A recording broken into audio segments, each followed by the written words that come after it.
Hej. Undskyld, hvis der er nogle små børn, der skriger, men det er fordi, at det er sådan lidt akavet, fordi at der er sådan nogle små børn udenfor.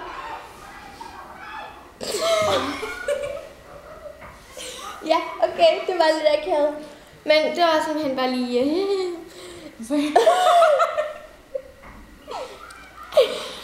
Ej, okay.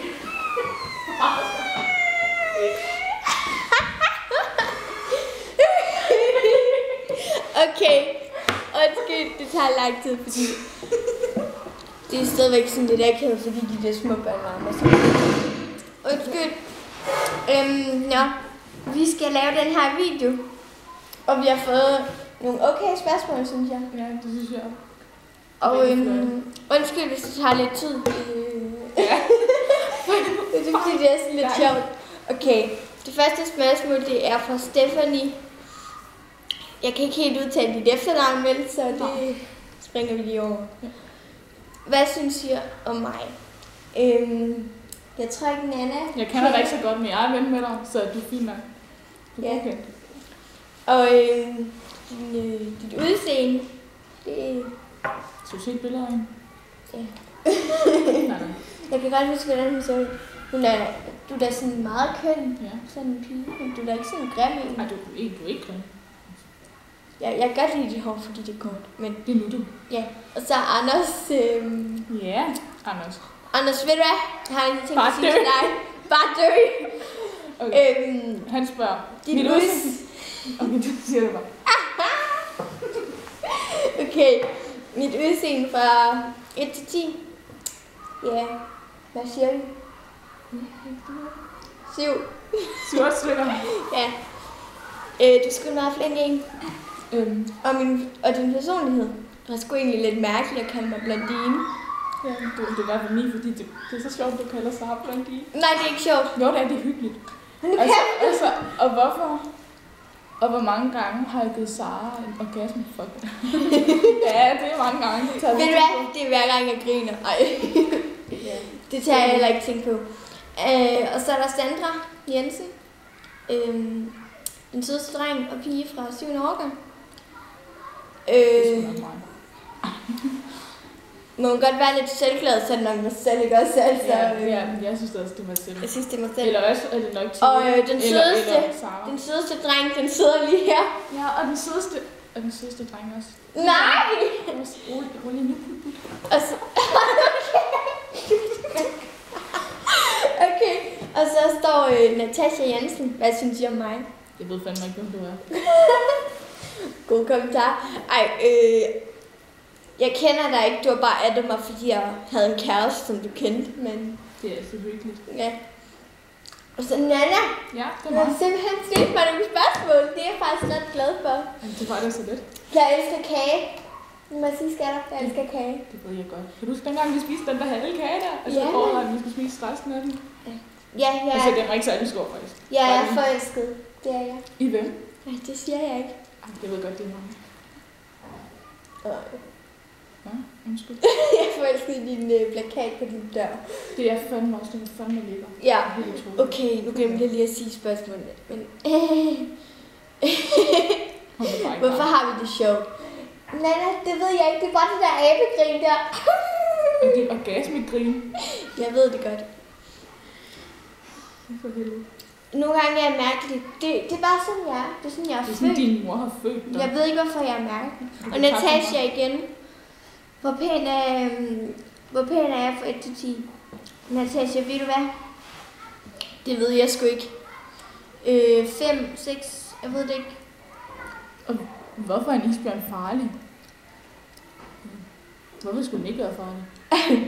Det ved jeg sgu da ikke. Ved du hvad, Louise Hansen? Google det for fanden. Jeg ved faktisk ikke, hvorfor en isbjørn er farlig. Undskyld, det er nok lidt blankt svaret, men det ved jeg. Hold da kæft, han er. Det er sgu da Oliver. Ja, det er Olle. Nå, nej, undskyld, vi blev distraheret. Det er sådan, vi vil lyde. Nej, hvad er det? Nå, ja, den... Ej, seriøst. Hun fik en plads sten. Jeg elsker det. Ved du hvad, Thea? Gustav, hold kæft, mand. Vi sidder lige og laver en aften. Vi går ud. Jeg mener det faktisk ud. Jeg skal lige sætte mine hoveder til. Jamen så... Ja, det er allerede 5 minutter. Okay, ved du hvad, Thea? Ja, jeg elsker dig. Ja, vi elsker dig, Thea. Thea, mit yndlingsdyr ved jeg ikke, hvad helt er. Gider du godt lige at gå ud? Gustav, for helvede. Kan du bare gå ud? Louise Kvist, ja, du er sød. Amanda? Jeg kender dig ikke rigtigt, men du er sikkert meget flink. Amanda, du er sgu flink nok. Det må jeg sige. Jeg synes godt om dig. Har vi svaret på hvilken? Og så Thea. Og Thea, du går sgu amok lidt her. Hvad er jeres yndlingsfarve? Pink? Blå. Nana, kan du godt lide Johan? Nej, jeg kan ikke lide Johan. Jeg ved ikke, hvor I har det fra. Jo, du kan. Nej, jeg kan ej. Jo, som ven. Ja, okay, som ven, så. Ja. Har hun skrevet det 2 gange? Nej, det er Anders. Nana, kan du lide Anders bukhade? Anders, det er du. Anders, han er en god ven. Ja. Men jeg kan ikke lide ham på kæreste måde. Undskyld, jeg ikke kan udtale dit efternavn. Okay. Han hedder det altså ikke. Nej, men whatever. Nej, det er Sarah, hvordan er det, at Anders kalder dig blondine? Ved du hvad, det er faktisk ikke særlig sjovt. Det er faktisk lige til at blive sur over. Gustav, du skal ikke stå og grine. Men jeg er glad for, at i går han sagde, at jeg var en dejlig blondine. Det var jeg glad for.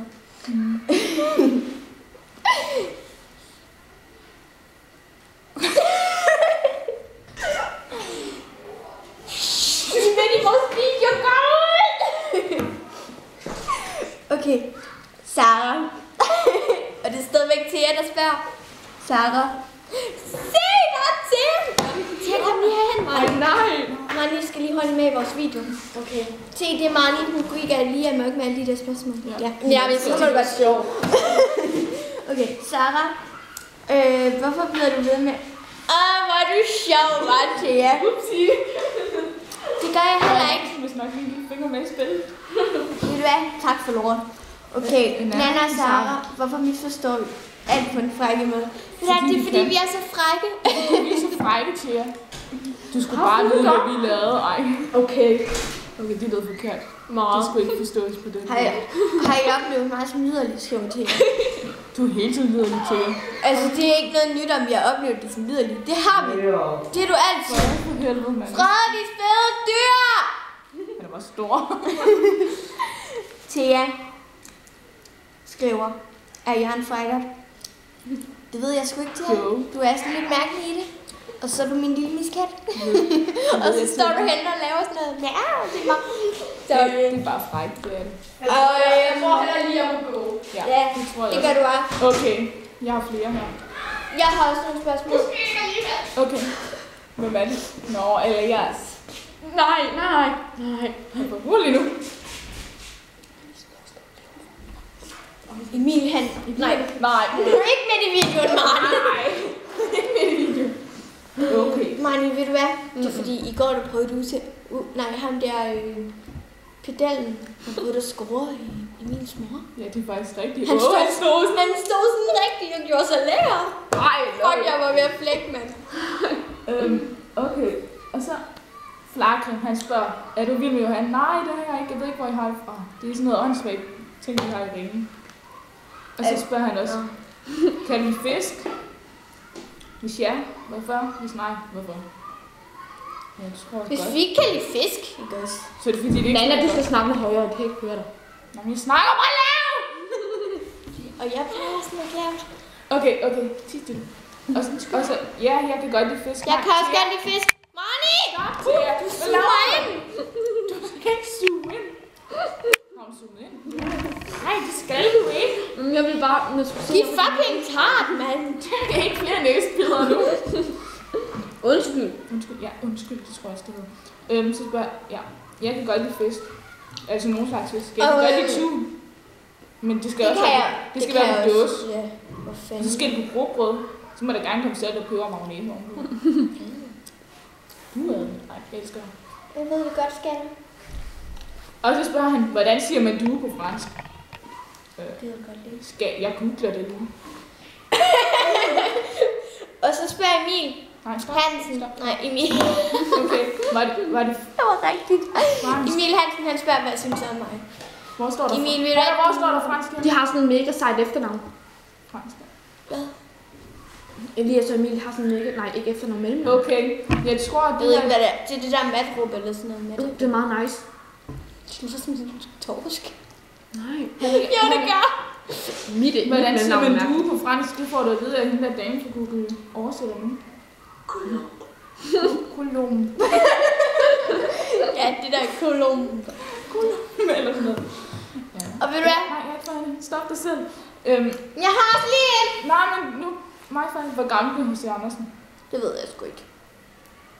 Hvor gammel blev han til? H.C. Andersen. 1200. Nej, men han er ikke 400 nu. Jeg tror kun, han blev 0 år. Jeg ved det ikke. Han er meget gammel forfatter.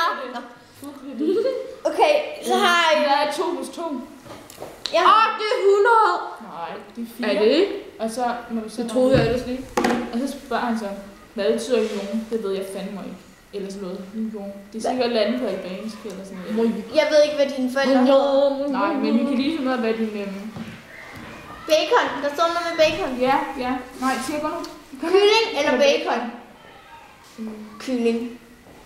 Nej, ved du hvad? Bacon med kylling rundt om. Nej. Bacon med kylling. Nej, kylling med bacon rundt om. Jeg generer ikke kun, jeg skal nok gå, mand. Okay, bacon med kylling Ved rundt du om. hvad, alle mennesker kommer nu, så...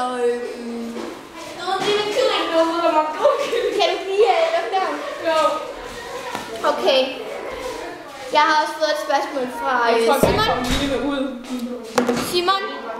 Simon Monsen, halløj. Han skriver, hvad synes I om mig? Simon, ved du hvad? Du er min frække bror. Simon. Nej, jeg snakker ikke med dig mere. Du er bare sådan lidt fræk. Du kan bare ringe Er til det mig. Simon Olsen, I snakker om? Nej, det er Monsi. Simon Clausen. Clausi. Du kan bare ringe, så finder du Clausi, du ringer bare til mig og Nana. Det må du godt. ringer bare. Der. Kig Bare på ring. din Skype. Ring os. Nej, ja! Ud, Jens! Ja, vi sidder og ser Nej, vi er porno. faktisk lige midt i en video. Ja, undskyld, der kom sådan nogle mennesker ind før, så det her det er part 2 af vores video. Ja. Hej, Tit. Hej tit, jeg elsker dig stadigvæk. Jo, så har vi fået et spørgsmål fra Emil også.